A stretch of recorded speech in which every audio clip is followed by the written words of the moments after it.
Cette année, pour la première fois depuis toute ma vie, je ne ferai pas de sapin de Noël.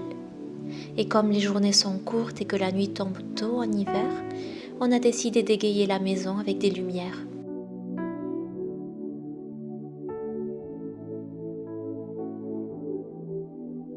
Pas pour Noël, mais simplement pour réchauffer l'atmosphère de l'hiver.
L'hiver nous murmure que le temps de reprendre des forces est venu. Profiter des derniers rayons de soleil pour faire le plein de vitamines, ralentir le rythme quotidien et préparer un nid douillet pour hiberner.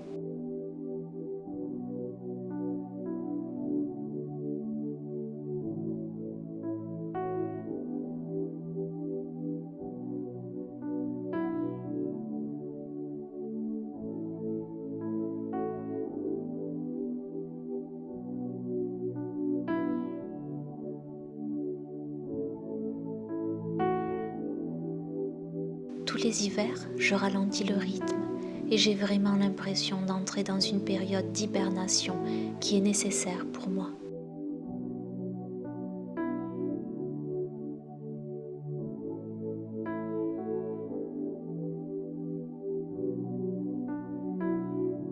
Et comme il fait froid dans la maison parce que c'est une ancienne maison et qu'on n'a pas de double vitrage, alors les boissons chaudes, les plaids doux et les grosses chaussettes sont mes meilleurs amis.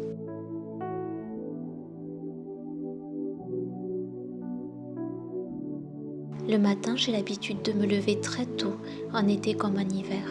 Je vais ouvrir le poulailler, nourrir les poulettes dès que le soleil se lève. C'est un rythme qui s'est naturellement installé et qui me permet de mieux gérer ce que j'ai à faire dans la journée.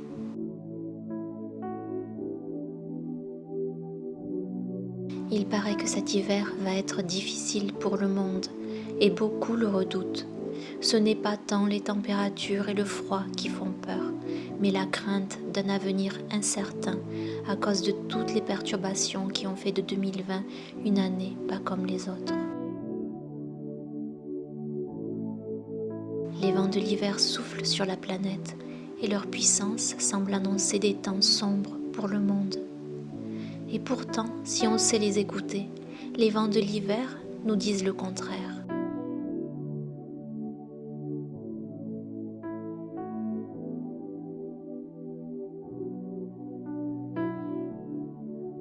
Je vais vous raconter une petite histoire.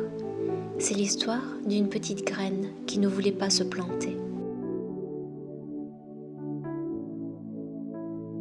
Elle était tombée sur un sol rocailleux où s'entremêlaient toutes sortes de racines.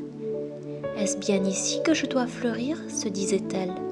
« Comment pourrais-je ancrer mes racines dans un sol aussi dur et comment pourrais-je grandir au milieu de toutes ces plantes pleines d'épines ?» Le vent commença à souffler. La petite graine regardait autour d'elle et voyait les feuilles des grands arbres se balancer au gré des vents. Ces grands arbres étaient beaux, mais leurs feuilles ne résistaient pas au souffle tumultueux des vents de l'hiver et elles tombaient les unes après les autres. Des branches cédaient, des tiges cassaient et la petite graine avait peur. Mais les grands arbres ne semblaient pas effrayés par les vents. Leurs ramures majestueuses s'élançaient très haut dans le ciel. La petite graine s'accrochait de toutes ses forces aux herbes et aux racines qui l'entouraient pour ne pas se laisser emporter par les vents de l'hiver. « Petite graine, fais confiance au vent !» lui cria alors le grand chêne. « Ce sont les vents qui te porteront jusqu'à destination. Ils savent tout. Si tu leur fais confiance, les vents de l'hiver t'amèneront exactement là où tu dois être. »« Mais je ne les vois pas, » dit la petite graine. « Comment puis-je faire confiance à des vents qui sont invisibles ?»« Tu ne les vois pas, mais tu peux les sentir, » lui dit le vieux chêne. « Et lorsqu'ils te porteront, tu pourras sentir leur force, et c'est là que tu reconnaîtras leur présence. Tu t'élèveras au-dessus de nous, car les vents te porteront loin, très loin, dans l'endroit qui t'attend. Fais confiance, petite graine, fais confiance au souffle du vent, lui cria le grand chêne, lorsqu'elle lâcha prise et s'envola dans les airs. Transportée par les vents de l'hiver, la petite graine s'éleva haut, très haut dans le ciel, et peu à peu, la peur laissa place à la tranquillité. Elle pouvait enfin se reposer et se laisser bercer, faisant confiance aux vents de l'hiver qui, dans la puissance de leur souffle, l'amenèrent loin, très loin, jusqu'à un grand jardin où 1001 fleurs étaient en dormance et attendaient le printemps pour éclore. La petite graine n'avait plus peur.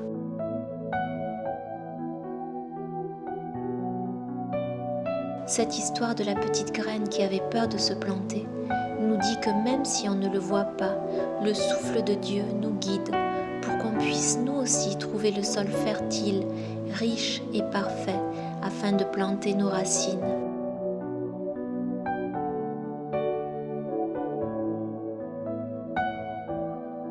Lorsque les fondations sont solides, alors le temple tient debout, quels que soient les cataclysmes qui essaient de le détruire.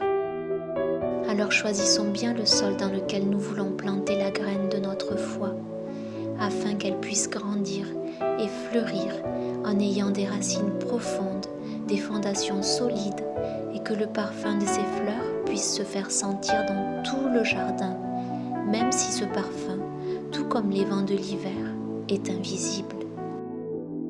Il pourra alors apaiser les peurs des autres petites graines qui le sentiront et qui pourront à leur tour choisir de se planter sans crainte et de grandir en paix.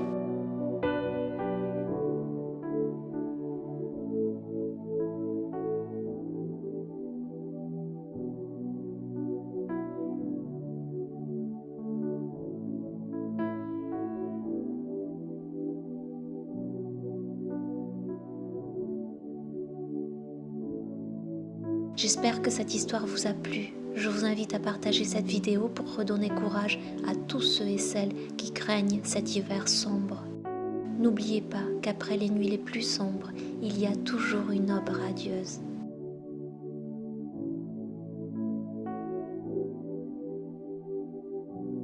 Merci d'avoir partagé ce moment avec moi. Si vous n'êtes pas déjà abonné à ma chaîne, je vous invite à le faire pour qu'on puisse partager encore d'autres moments ensemble. Je vous dis à très bientôt dans une autre vidéo.